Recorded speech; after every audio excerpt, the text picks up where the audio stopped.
Saludos, su servidor quien te habla, José Dávila. Bienvenidos a este nuestro canal de charlas en el universo desconocido. En esta ocasión y como complemento a la serie que tengo previamente grabada aquí en mi canal, la cual titulé ¿Existió Jesús? ¿Existió Jesús de Nazaret? Como complemento a todo aquel trabajo que ya tengo, quiero compartirles una información, un análisis bueno, que estaba haciendo un colega y me puse a evaluarlo y pienso que merece ser compartido. Como les he dicho a mis seguidores aquí en mi canal, esto es un tema que es elástico, es decir, se extiende y, y- y bueno, hay mucho material, hay muchas cosas que no se han dicho y que poco a poco, pues según uno sigue estudiando el tema, según uno sigue investigando, pues sigue llegando más información que va a ser interesante pues para aquellos que les gusta analizar este tema. Bueno, lo que voy a compartirles tiene que ver con el capítulo 24 de Mateo. Capítulo 24 de Mateo. Pues bien, este capítulo prácticamente lo que habla es de la doctrina o lo que se convirtió después en una doctrina y fue lo de la segunda venida de, de supuestamente de Jesús. La segunda venida de Jesús. Expertos académicos dicen que es muy probable que muchas de las cosas que están aquí en este capítulo 24 hayan sido añadidas después, pero bueno, vamos a hablar tal y como está en la Biblia y vamos a hacer un comentario. Eh, el que ha leído la Biblia, principalmente el Nuevo Testamento, pues sabe ya el contexto en que supuestamente ocurrieron las cosas en la mitología, ¿no? En la mitología cristiana.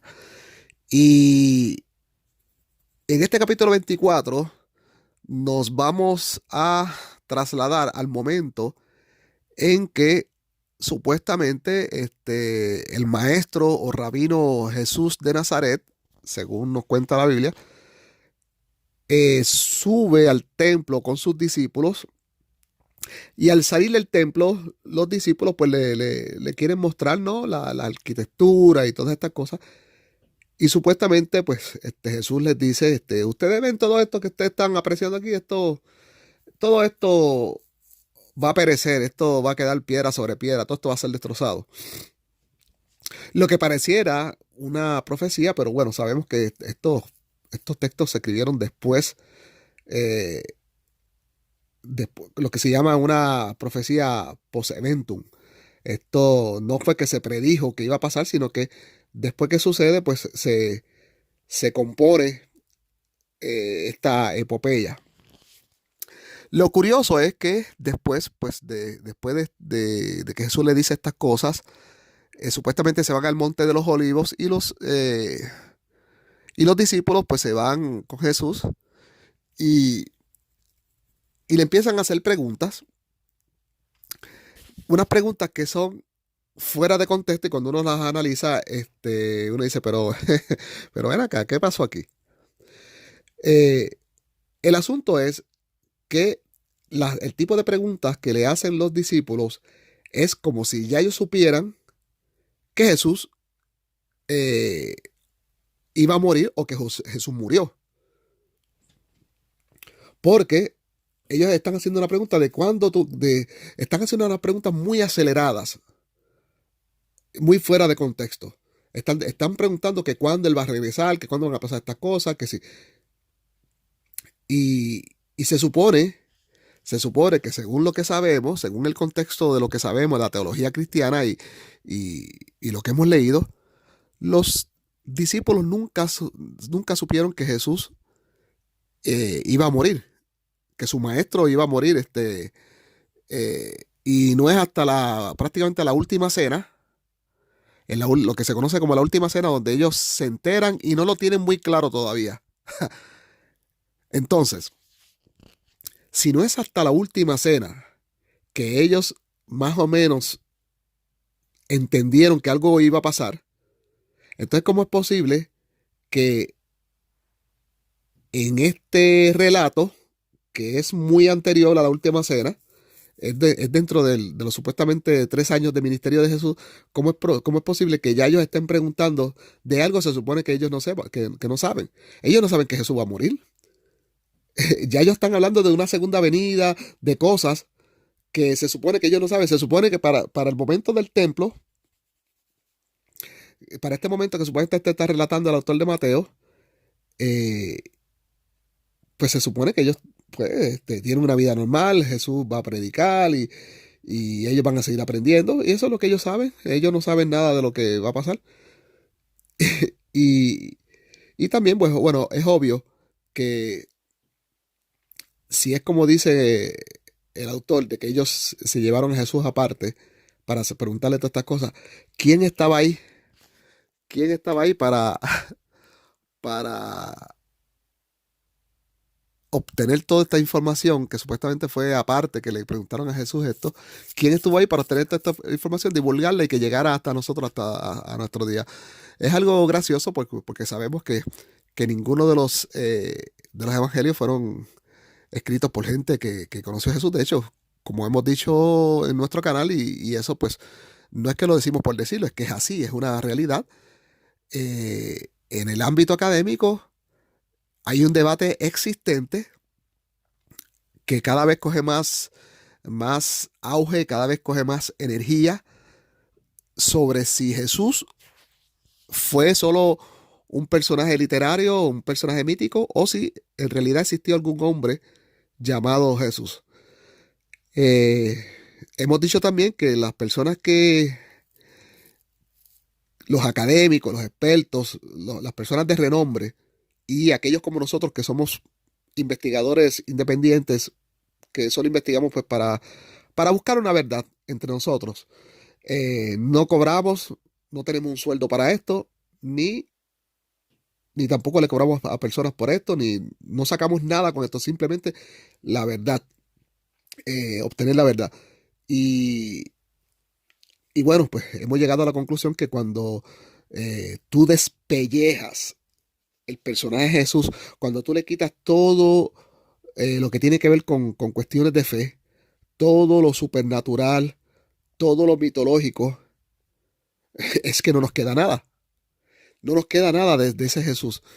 Eh, entonces, los académicos pues han creado, como le digo, hay un debate abierto entre académicos. Entonces, los académicos pro que Jesús existió, los académicos que avalan que existió al menos un hombre llamado Jesús en Judea, que supuestamente lo crucificó Poncio Pilato, pues lo que han creado es un personaje de la nada, porque en realidad no hay documentos históricos que avalen que de verdad Jesús existió, aparte de los testamentos, ¿verdad? De estos 4 evangelios.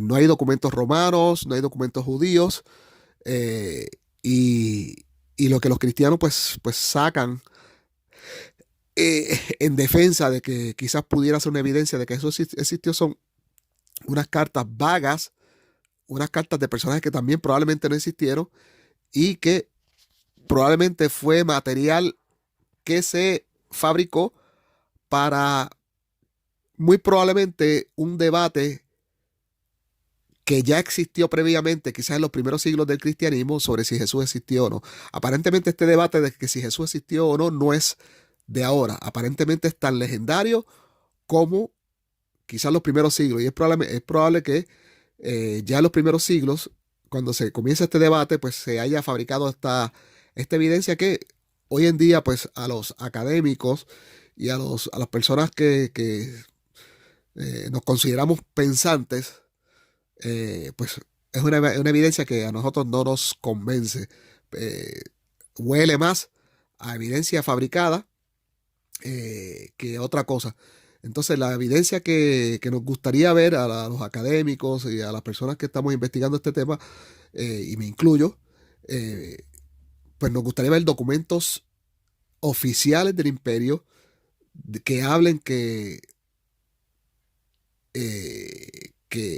el prefecto Poncio Pilato pues crucificó a un hombre que llamaba Jesús, que tenía seguidores, documentos que avalen que en el primer siglo, después de la muerte de Jesús, que hubo una iglesia en Jerusalén que era que no era judía, o que era judía, pero que creían en un Mesías, y que ese Mesías era Jesús, y que esta iglesia pues, fue los pilares ¿verdad? De lo que es el cristianismo hoy en día. Pues nos gustaría ver que algún documento nos avale eso, pero no existe. No existe un documento, no existe nada, ningún historiador del primer siglo, ya sea romano o judío o griego, nadie habla de esa iglesia, nadie habla de ese Jesús. Entonces, los documentos que tenemos sobre ese periodo en el que estaba viviendo el pueblo judío hay mucha documentación, pero lo que hablan es de la historia judía bajo el Imperio Romano, de las guerras que hubieron. Eh, sí, el imperio pues tuvo que matar a muchos judíos pues por sediciosos y qué sé yo, pero ninguno habla de un tal Jesús. Todas estas cosas que nos hablan en el Evangelio, esto aparentemente no existe en documentos fuera de los Evangelios. Entonces, bueno, pues quería dejar este video hasta aquí. Una vez más, invitándole a que lean otra vez el capítulo 24 y hagan este análisis para que ustedes vean cómo es posible que los discípulos estén preguntando a Jesús sobre ya y que la segunda venida, que si cosas apocalípticas que se describen ahí, cuando ni siquiera se supone que sabían que Jesús iba a morir. Entonces es obvio que quien colocó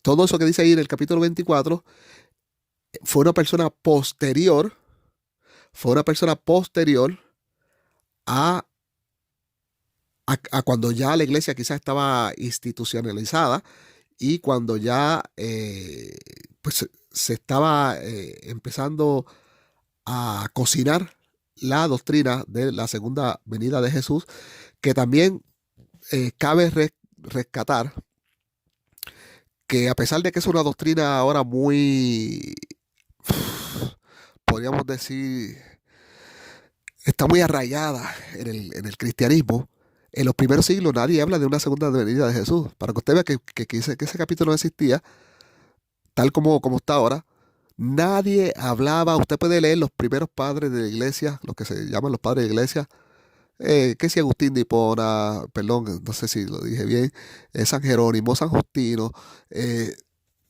todos esos san que tiene la iglesia, Orígenes, en fin, todos esos padres de la iglesia, usted puede leerlo y en ninguno habla de una segunda venida de Jesús, ni nada de esas cosas. Así que, es muy probable que ese capítulo 24 haya sido pues, interpolado completamente y haya sido un añadido posterior. Y bueno, como no tenemos los textos originales, por ejemplo, del capítulo de Mateo, pues es difícil saber o poder identificar cuándo es que hay estas alteraciones. Habría que ver, habría que tener en nuestras manos un documento original y ahí podríamos ver o podríamos predecir o tener un acercamiento de más o menos cuándo fue que se coló o que se hizo esta interpolación, pero no tenemos original. Lo que tenemos son copias de copias y copias, y las copias más antiguas que se tienen, pues tampoco son muy antiguas que digamos. Así que, eh, bueno, vamos a dejarlo entonces hasta aquí. Y bueno, según siga saliendo más información, pues la seguiré subiendo para complementar este trabajo, el cual pues titulé ¿Existió Jesús de Nazaret? Lo dejo en sus mentes, lo dejo en sus conciencias y lo dejo en su propia inteligencia para que usted pues llegue a sus propias conclusiones. Hasta la próxima.